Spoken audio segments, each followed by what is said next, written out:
আসসালামু আলাইকুম প্রিয় শিক্ষার্থীরা, সবাইকে স্বাগতম জানাচ্ছি টেকনিক ইজি এডুকেশনের পক্ষ থেকে। আমি হাবিবুল্লাহ। এখন আমরা শিখব আমাদের ঘনক সম্পর্কিত যে সূত্রগুলো আছে সেগুলো, ঘনক কী জিনিস এবং ঘনকের যে সূত্রগুলো আছে সেগুলো আমরা একটু জানার চেষ্টা করি। আমরা যদি এখানে দেখি যে এই জায়গার মধ্যে ঘনকটা আগে কি, সূত্রগুলোর কাছে পড়া যায় ঘনকটা আগে কি। যে আয়তাকার ঘনবস্তুর এটা আয়তাকার ঘনবস্তুর কনসেপ্টের সাথে তুমি মিলাইতে পারো, যেটা দৈর্ঘ্য প্রস্থ উচ্চতা সবই সমান হয়। অর্থাৎ একটা ঘনবস্তুর 6টা তল থাকে যেহেতু, তো এটারও 6টা তল আছে, তবে 6টা তলই সমান এবং 6টা তলই হচ্ছে বর্গ। এটার প্রকৃত একটা উদাহরণ হচ্ছে তোমার রুবিক্স কিউব। এই যে দেখো রুবিক্স কিউব তোমরা অনেকেই চিনো। এখানে দেখো এটা ঘনক কেন, কারণ এটা দৈর্ঘ্য মান যত হয় প্রস্থের মান, এই দৈর্ঘ্য যত প্রস্থ তত উচ্চতাও তত। অর্থাৎ দৈর্ঘ্য 5 সেন্টিমিটার হলে প্রস্থ 5 সেন্টিমিটার, উচ্চতা 5 সেন্টিমিটার, এটা হবে তখন ঘনক। এবং এটা 6টা তল থাকে এবং 6টা তলই বর্গের মতো। এই যে উপরের তলটাও বর্গ, এই পাশেরটাও বর্গ, এই পাশেরটাও বর্গ, নিচে ডানে বামে সামনে পিছে সব বর্গ। অর্থাৎ 6টা তল থাকে, 6টা তলই সেম বর্গ হয়ে থাকে।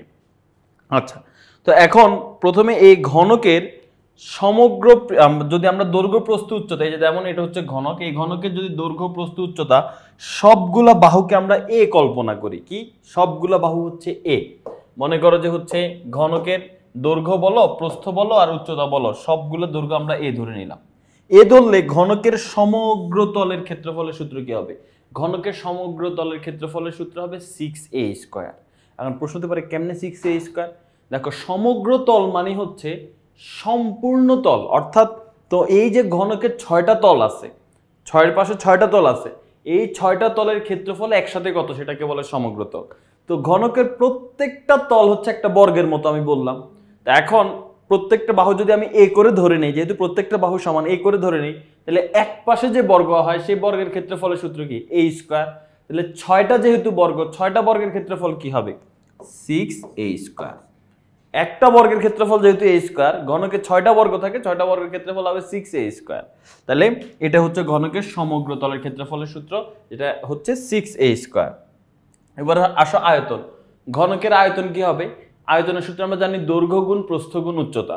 সো দৈর্ঘ্যকে যদি আমি এ ধরি, যেহেতু আমাদের দৈর্ঘ্য প্রস্থ উচ্চতা সব বাহুই সেম, কারণ দৈর্ঘ্য গুণ প্রস্থ গুণ উচ্চতা তিনটাকে যদি আমি গুণ করি, তিনটা এ গুণ করলে সেটা কি হবে? এ কিউব।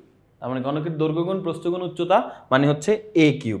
তো এই যে দেখো ঘনকের আয়তন দৈর্ঘ্য গুণ প্রস্থ গুণ উচ্চতা হলে সেটা এ কিউব ঘন একক হবে। এবার আসো ঘনকের কর্ণ। ঘনকের কর্ণের সূত্র কি হবে? ঘনকের কর্ণ হচ্ছে এই যে ঘনকের, মনে করো এটা যদি আমাদের একটা ঘনক, এই যে দেখো এটা হচ্ছে একটা ঘনক, এটা হচ্ছে আমাদের একটা ঘনক। ওকে, তো এই যে ঘনক আঁকলাম, এই ঘনকের কর্ণ কি হবে? এই ঘনকটার কর্ণ কি হবে? দেখো কর্ণ হবে এই ঘনকের এইখান থেকে শুরু করে ওই পাশের ওই যে ওই এফ বিন্দু পর্যন্ত যোগ করলে এই কোণাকুণি ঘনকের মাঝখান দিয়ে গেলে সেটা হচ্ছে ঘনকের কর্ণ। আর ঘনকের কর্ণ বের করার সূত্র হচ্ছে √3 ইন্টু এক বাহু, মানে √3 ইন্টু এ। এই দেখো √3 ইন্টু এ, √3a, এর উপর কিন্তু রুট নাই, এত একক। এটা হচ্ছে ঘনকের কর্ণ। আরেকটা প্রশ্ন হয়, সেটা হচ্ছে ঘনকের পৃষ্ঠতলের কর্ণ বা ঘনকের এক পৃষ্ঠের কর্ণ। ঘনকের পৃষ্ঠতল বা এক পৃষ্ঠের কর্ণের সূত্র হচ্ছে এই যে ঘনকটা আছে, এই ঘনকের এক পৃষ্ঠ, এক পাশ, যে কোনো এক পাশ। তো ঘনকের এক পাশ দেখতে কিসের মতো? বর্গের মতো।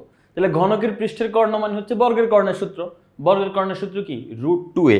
তো আরেকটা সূত্র হচ্ছে ঘনকের পৃষ্ঠতলের কর্ণ।